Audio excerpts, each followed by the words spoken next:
My name is Barbara Willanen, and I was the curator for the Architect of the Capitol for 30 years. I just retired a little over 1 year ago. And when I was hired to be the curator, the architect had already started the conservation program of Brumidis frescoes. My name is Steve Livengood. I am the chief guide and public programs director for the United States Capitol Historical Society. I think that's about the most fun job in Washington because I get to give VIP tours of the Capitol.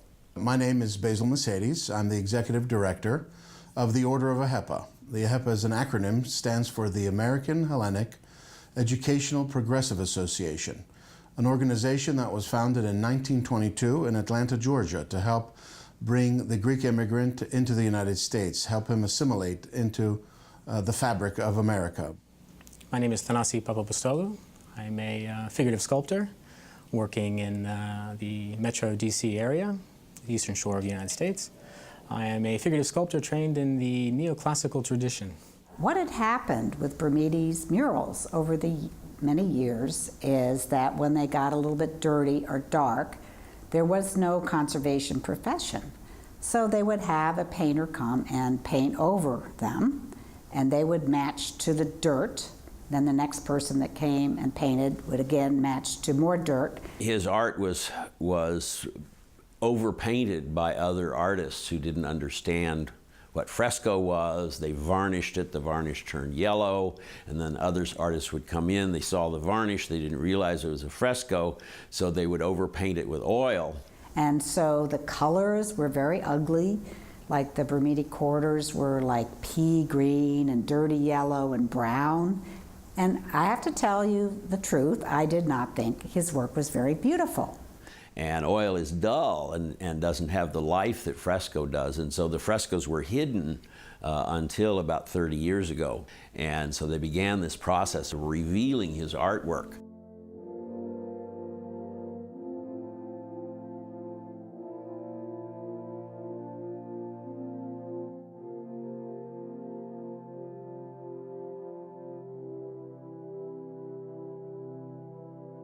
Brumidi was born in Rome. His parents had a coffee shop, caffettiere, in Rome, but he grew up with churches and murals and Roman ruins everywhere around him.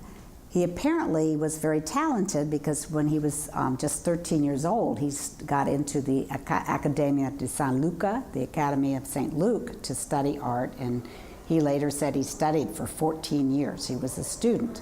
And he won prizes and things. They trained the students by having them copy sculpture, do drawings of the sculpture, copy paintings of the teachers, things like that. And so he was, before he came to the United States, he was considered one of the best artists in Rome. He had done a restored fresco in the Vatican, and then when Pius IX was elected Pope, Brumidi did his portrait, a huge, beautiful portrait of the Pope. Brumidi was the right man at the right time for this very ambitious project to decorate the U.S. Capitol. The reason why fresco is always preferred is that it's a more durable medium. It is more permanent in the execution of this technique. And this is what Brumidi was trained in. He studied at the Accademia di San Luca, fine arts in Rome. The directors of that school were two of the most prominent neoclassical sculptors of that time, Bertel Thorvaldsen and Antonio Canova. These are huge names in the rediscovery of Greek forms, in translation into sculpture as well.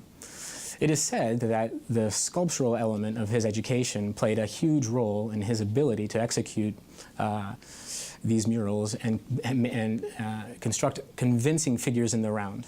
When you have multi-figure compositions, right, and in particular the mode of historical painting which Brumidi was asked to do and what he excelled in, that is a challenge for most artists, in particular painters, right? One way to overcome this shortcoming of being able to see the figure in the round and not seeing something in 2 dimensions is to study it first in sculptural form.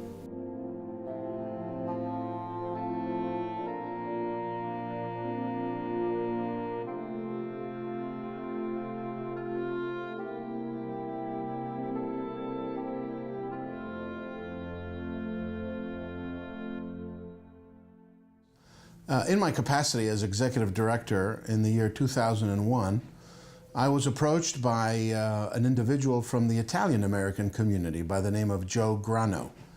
At that time, Andrew Caffis, who also worked at the AHEPA, and I sat with Joe, and we spoke for quite some time about the Brumidi project, the Brumidi paintings, and the history of Constantino Brumidi, who, by the sound of his name, you'd think he would be Italian, but we found out, and we were told upon investigation, that he actually was half Greek, half Italian. Constantino Brumidi is very important in the capital because his art is so striking and people are not expecting to find something like that in the building.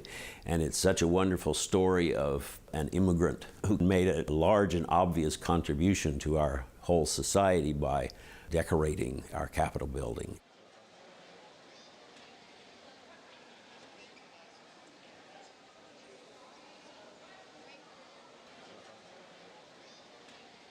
When Brumidi landed in New York, the American Bible Society gave him a Bible, and probably later he wrote in it, and he wrote his parents' name, his wife's name, his children's name, so that's very useful. Constantino Brumidi, born in Rome, July 26, 1805, by Stavro Brumidi of Filatra, province of Arcadia, in the Peloponnesus, Greece, and Anna Bianchini of Rome.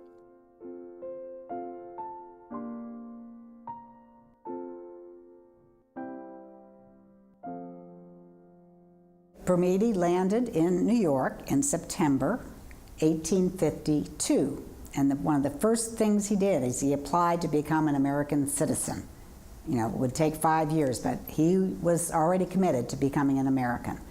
So when he finally got his citizenship in November 1857, the painting that he was working on, he signed, he said, "C. Brumidi, artist, citizen of the U.S."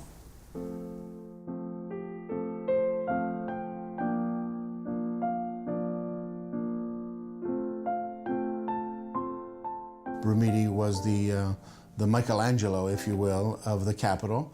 And of course the rotunda is, the Capitol rotunda is that beautiful artwork, but when you look around the rotunda and you go into the Senate chambers of the Capitol, you'll see far more exquisite work. I believe that as the inheritors of this beautiful thing that he did, his art and his devotion to his art is really what we can take away from Mr. Brumidi.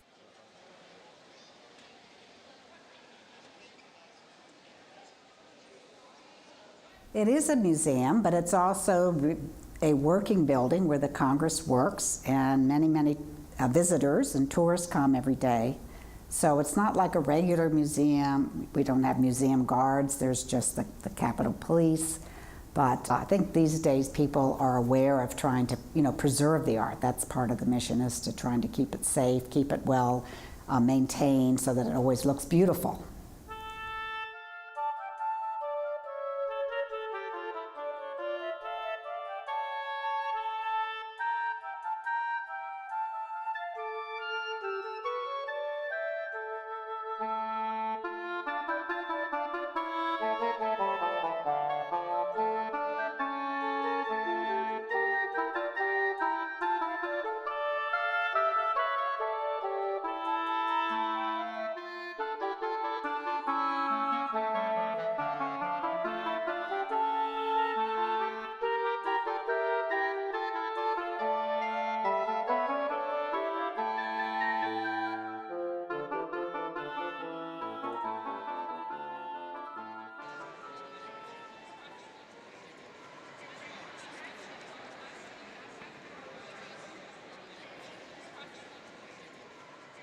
Beginning in 2001, we worked together on Capitol Hill with members of Congress to educate the individual members, because surprisingly, members of Congress didn't know the full detail, the full history of the issue. And then in 2005, there was a bill that was introduced on the floor, which eventually passed in 2008. And then Congress passed the law and the medal was conveyed, which was a wonderful opportunity for us to promote this Greek-Italian artist.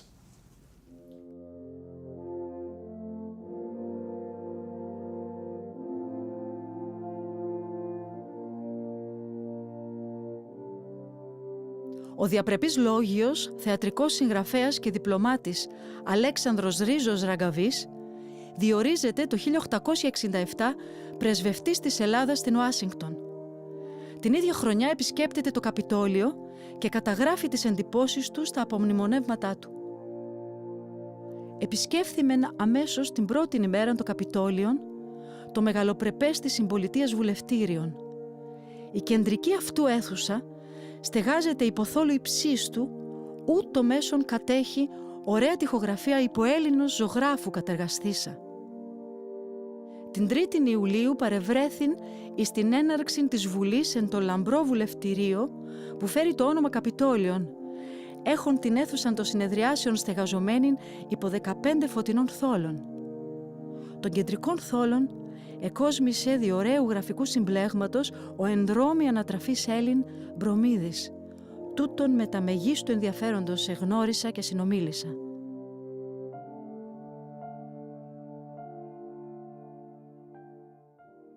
Brumidi was entrusted to create or articulate the construction of a mythology of the United States, right? And if we can compare things of Olympian or Greek mythology, for instance, you have heroes, you have demigods, and you have a story that needs to be explained, right? With allegory and personification. That is what Brumidi was skilled and excellent at doing, studying the techniques of Raphael and the artists of the Renaissance, using classical allegory as well, to make a unique personal solution to creating a more general, universal aspect to understand, well, what does it mean to be American, right? Something new, not part of the old world, while still using pre-existing or classical modes of expression.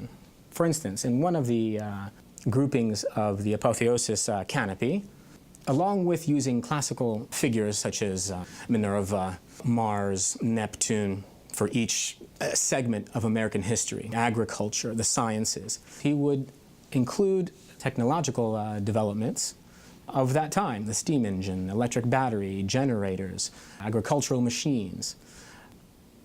He created, I think, the only viable iconographic program for the United States Capitol at that time. Ο Κωνσταντίνος Μπρουμίδης θα συναντηθεί το 1858 με την εξωτική καλονή Λόλα Βιρτζίνια Γκερμόν, η οποία από την πρώτη στιγμή θα γίνει το μοντέλο του. Η Λόλα είναι μόλις 16 ετών και ο μεγάλος ζωγράφος 53. Τη Λόλα μπορεί κανείς εύκολα να την αναγνωρίσει στις περισσότερες γυναικείες μορφές, στη μεγάλη σύνθεση του Μπρουμίδη στο θόλο του Καπιτολίου, η αποθέωση του Τζορτζ Ουάσιγκτον. Ο γάμος τους κρατάει 10 χρόνια, μέχρι ότου η Λόλα τον εγκαταλείπει προς αναζήτηση νέου συντρόφου. Ο Μπρουμίδης βυθίζεται στη μοναξιά και τη μελαγχολία. The house next door to this one is the one where Brumidi lived for part of his life. We don't have too many records of where he was living or anything, but we do know that for a while he lived with Lola Gurman in this house that she owned, and they had a son together. And the house is still there, has been preserved by various people, but not very well taken care of. His house appears way up on kind of a little hill and is much older than the other houses. Το Καπιτόλιο στην Ουάσιγκτον στεγάζει τη Βουλή και τη Γερουσία των Ηνωμένων Πολιτειών της Αμερικής. Άρχισε να χτίζεται στα τέλη του 1700 επάνω σε λόφο που κυριαρχούσε στην περιοχή. Και την έναρξη της κατασκευής του εγγενίασε ο ίδιος ο πρόεδρος Τζορτζ Ουάσιγκτον το 1793. Η σημερινή μορφή του προέκυψε μετά από μια σειρά προεκτάσεων, επεκτάσεων με συμπληρωματικά κτίρια, νέες πτέρυγες και ορόφους που αναπτύσσονταν στο αρχικό κτίσμα για περισσότερο από 100 χρόνια.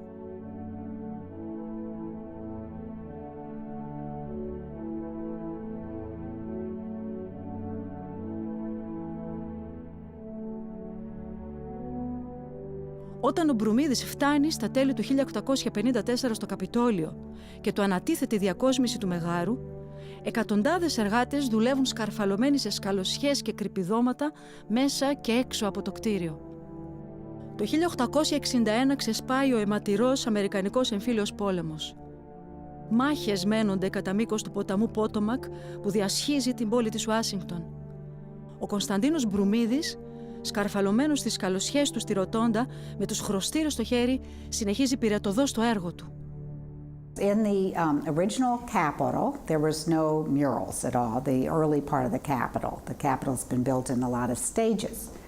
When the wings were being built, and then later the dome, the man in charge was named Captain Montgomery Meigs.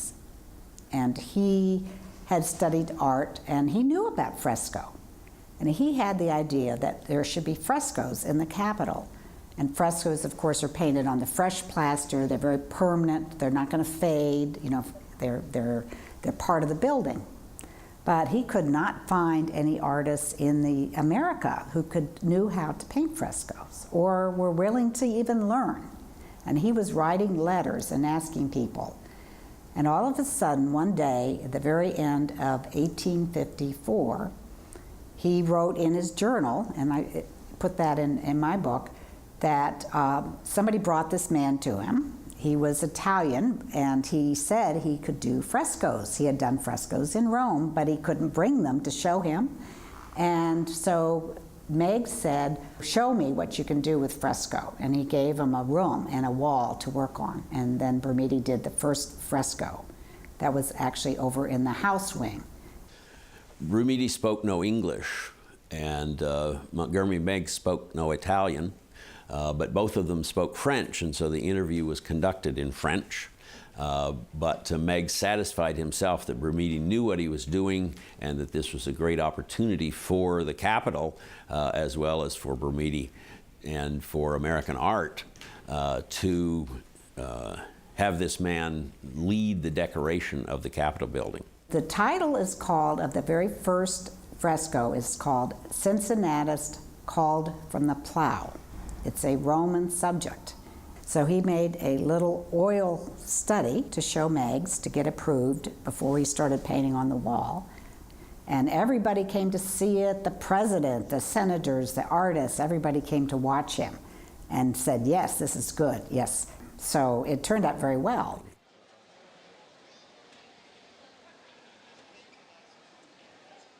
When you see the different stories around the rotunda, there's a story of the American experience from the early American Indians and the expeditions of Lewis and Clark and so on and so forth.